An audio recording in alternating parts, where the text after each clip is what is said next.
SSC MTS के विश्व एवं भारत के भूगोल का महत्वपूर्ण प्रश्नों का यह संकलन है। पहला है, चंद्रमा पृथ्वी का एक चक्कर लगभग कितने दिनों में लगाता है? तो 27 दिन में लगाता है।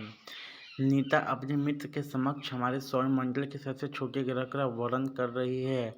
इनमें से किस ग्रह के विषय में बात कर रही है? तो यह बुध के विषय में बात कर रही है। हमारे सौरमंडल का सबसे छोटा ग्रह बुध है।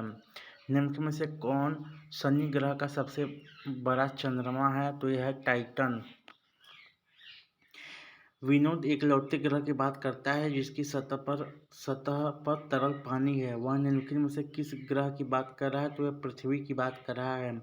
सौरमंडल के किस ग्रह को पृथ्वी का जुड़वा ग्रह या बहन माना जाता है? तो शुक्र ग्रह को माना जाता है। निम्न में से किस ग्रह का कोई चंद्रमा नहीं है? तो शुक्र ग्रह का कोई चंद्रमा नहीं है। निम्न में से किस खगोलीय पिंड का सैरन नामक एक प्राकृतिक उपग्रह है? तो प्लूटो का है। निम्न में से किसे अमूमन ग्रह नहीं माना जाता है? तो यम या प्लूटो ग्रह को नहीं माना जाता है।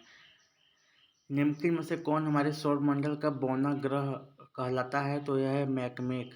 31 जुलाई 2020 तक जानकारी के अनुसार बृहस्पति ग्रह के कुल कितने प्राकृतिक उपग्रह हैं? तो 79 है। सौरमंडल का सबसे वातमय ग्रह निम्न में से कौन सा ग्रह है? तो यह नेपच्यून है।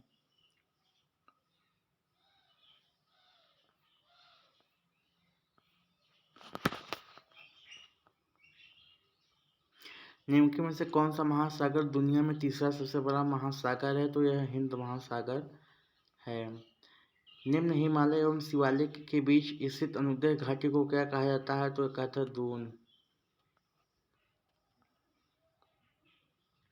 पृथ्वी के वायुमंडल में अनुमानित रूप से कितने प्रतिशत आर्गन है? तो 1% आर्गन है।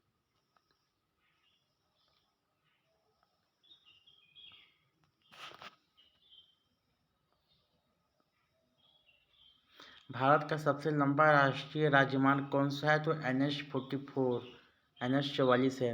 निम्नलिखित में से किस बंदरगाह को डायमंड हार्बर के नाम से जाना जाता है? तो यह कोलकाता को जाना जाता है। सीमा सड़क संगठन की स्थापना कब हुई थी? 1960 में हुआ था। नेताजी सुभाष चंद्र बोस अंतर्राष्ट्रीय हवाई अड्डा कहाँ पर स्थित है? तो यह स्थित है कोलकाता में। टाटा एयरलाइंस की स्थापना किस वर्ष में हुआ था? तो यह हुआ था 1932 में। निम्नलिखित में से कौन सा हवाई अड्डा अमृतसर में स्थित है? तो यह गुरु रामदास सिंह अंतर्राष्ट्रीय हवाई अड्डा है।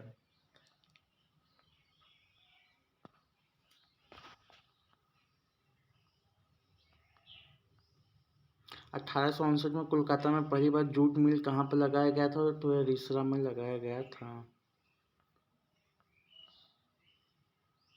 गंगा ब्रह्मपुत्र कितने अक्षांशों के बीच स्थित है? तो यह 10 से 30 के बीच में। भारत में अलकनंदा नदी एवं भागीरथी नदी कहाँ पर मिलती है? तो यह देवप्रयाग में मिलती है। महानदी बेसिन का विस्तार भारत के किस राज्य में नहीं है? तो यह उत्तर प्रदेश में नहीं है। निम्नलिखित में से कौन सी भारतीय रेगिस्तान एकमात्र बड़ी नदी है? तो यह है लूनी नदी। निम्नलिखित में से कौन सा बांध मध्य प्रदेश में स्थित है? तो यह तवा।